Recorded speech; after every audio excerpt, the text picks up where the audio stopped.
कितने दे दिए? 200। 200 ना खुद डाल का उनका 7,000 दे। क्या नाम है आपका? बालेंद्र कुमार पटेल। आपने आरोप लगाया है बीआरसी शिव कुमार रजक के ऊपर कि उन्होंने आपसे 70,000 रुपया लिया है। जी। पूरा मामला क्या है? मामला ये था सर कि एक हमको खुटाई स्कूल का एमडीएम का समूह लेना था। तो जब समूह के नाम से हमसे बोले ये कि भाई एसडीएम साहब पैसा मांग रहे। मामला ये है कि कल परसों से एक वीडियो ऑडियो वायरल हो रहा है जिसमें बीआरसीसी जो रजक हैं उनके भ्रष्टाचार के आरोप लगे रहे हैं और इतना ही नहीं, लेन देन का डिजिटल माने ट्रांसफ़र भी पैसा हुआ है। और इसके पहले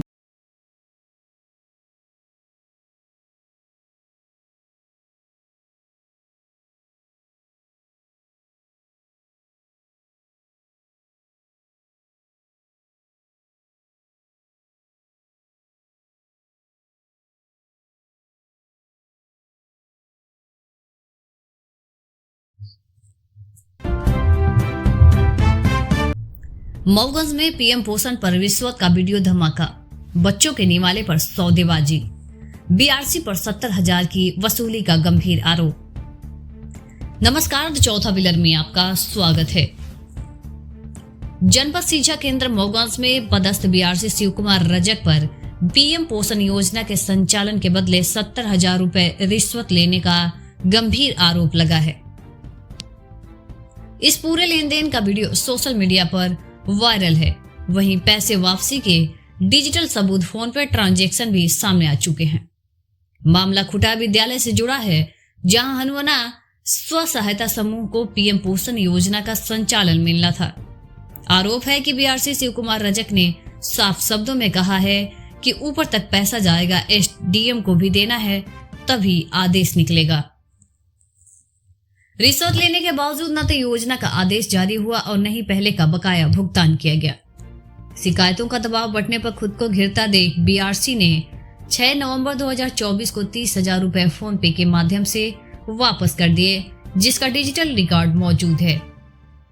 वहीं पीड़ित पक्ष का आरोप है कि उन्होंने कलेक्टर मऊगंज से लेकर कमिश्नर रीवा तक की शिकायत की, यहां तक कि हाईकोर्ट से भी आदेश हुआ, लेकिन इसके बावजूद जमीनी स्तर पर कोई कार्रवाई नहीं हुई।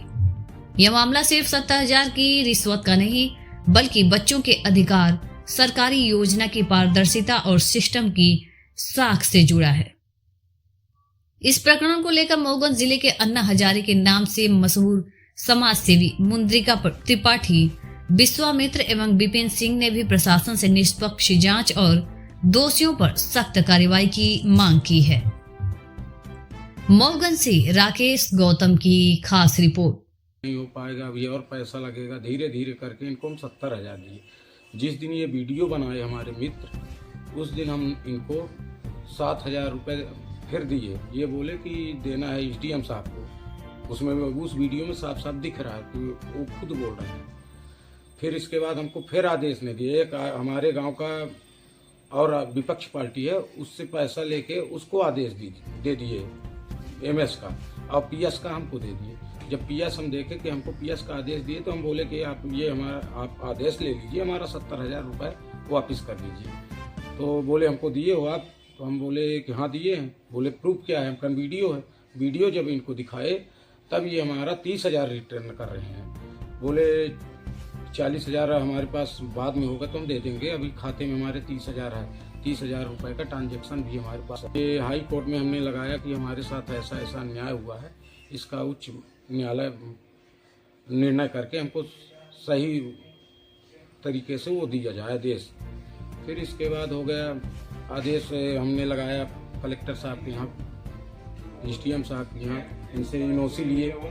एनओसी लेने के बाद ये जो है शिव कुमार रजक जी हमेशा कई बार पैसा, हर जगह पैसा का डिमांड करते थे। हमारे सामने ये जो ऑडिट होता है ना स्कूल के मास्टर के सफाई उफाई के लिए, ये हमारे समक्ष 5-5 हज़ार रुपये लिए हैं। जबकि ये शिव कुमार जी शासकीय कार्यरत हैं, इनको घोषणा लेना चाहिए, फिर भी रिश्वत ले रहे हैं।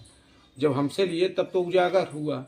ऐसे भ्रष्ट अधिकारी को रखना उचित नहीं है।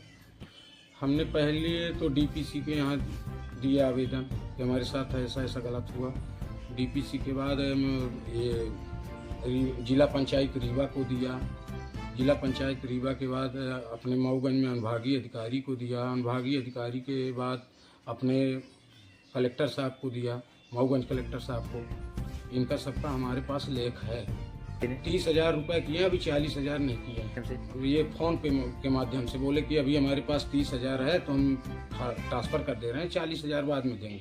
अब मैं उनको फ़ोन लगाता हूँ कि हमारा पैसा रिटर्न कर, तो फ़ोन ही रिसीव नहीं करते हैं। जब हमको कभी देखते हैं तो साइड हो जाते हैं। एक बार मिले थे अपने ऑफिस में तो बातें नहीं की, बोले कि जो करना होगा तो कर लेना, ऐसा पेपर लेके घूमो, रीवा कलेक्टर के यहाँ जाओ, मऊगंज कलेक्टर के यहाँ जाओ, चाहे अनुभागीय अधिकारी के पास जाओ, कुछ नहीं होने वाला है। हो गए, आते हैं घर चले जाते हैं। एक बार यहाँ जब आए हम तो बोले अपना ये पेपर लेके घूमो, ज़्यादा झंझट करोगे तो आगे भी कार्रवाई करेंगे, देख लेंगे हम तुमको। तो हम बोले कि हो गया, गोली न मरवाओगे तो मरवा देना, लेकिन मेरा पैसा दे दो। एक गरीब का पैसा अगर खाओगे तो कहीं न कहीं भरोगे। ये शिव कुमार रजक जी बोले थे हमसे, क्योंकि हम आगे चल के तुमको देख लेंगे और बकाया तुम पेपर लेके घूमते रहो, इतने बोले। मामला ये है कि कल परसों से एक वीडियो ऑडियो वायरल हो रहा है जिसमें बीआरसीसी जो रजक हैं उनके भ्रष्टाचार के आरोप लगे रहे हैं। और इतना ही नहीं, लेन देन का डिजिटल माने ट्रांसफ़र भी पैसा हुआ है। और इसके पहले पंकज श्रीवास्तव वाला भी ये लेन देन में आए थे। इसके पहले भी वीडियो 7,000 का वायरल हुआ था। हमारे पास लंबी इनकी शिकायतें हैं। जब से आए हैं तो भ्रष्टाचार के चरम सीमा पर हो गया है। तो शासन प्रशासन की विश्वसनीयता बनाने के लिए इनकी प्रतिनियुक्ति समाप्त कर और विधिवत जाँच किया जाए, भ्रष्टाचारियों को दंडित किया जाए। जब तक ये रहेंगे तो जाँच सही होगी नहीं। तो इसलिए कलेक्टर साहब से हम ये कहने आए हैं कि शासन प्रशासन की विश्वसनीयता बनाए रखिए, इनको तत्काल हटा दीजिए, बस यही मसला। अगर नहीं हटाए जाते तो क्या करेंगे? अगला कदम नहीं हटा देंगे भाई, ये नियम कानून से। अब अगला कदम क्या है, अभी तो हम इंतजार कर रहे हैं। कलेक्टर साहब ने कहा कोई भी बात हो आप बात कर लिया करें, तो हम तो संवाद करने आए हैं। अगला तो ये है कि वो रहेंगे नहीं, नियम के विपरीत कोई नहीं रहेगा, क्योंकि सत्यमेव जयते ही रहेगा। और शहीद केदारनाथ की नगरी को भ्रष्टाचार का चारागाह नहीं बनने देंगे, इसकी शुरुआत कर रहे हैं। भ्रष्टाचार के विरोध में बराबर लड़ाई जारी है। जो भी अन्यायी अत्याचारी होगा उसके खिलाफ हम लोग बात करेंगे, लड़ेंगे और कलेक्टर साहब से मिलेंगे और जहाँ भी ज़रूरत होगी कमिश्नर साहब से मिलेंगे, मिले भी से वही दूसरे प्रकरण में। इस तरह से हमारी जो लड़ाई है निरंतर आप लोगों के सहयोग से जारी रहेगी।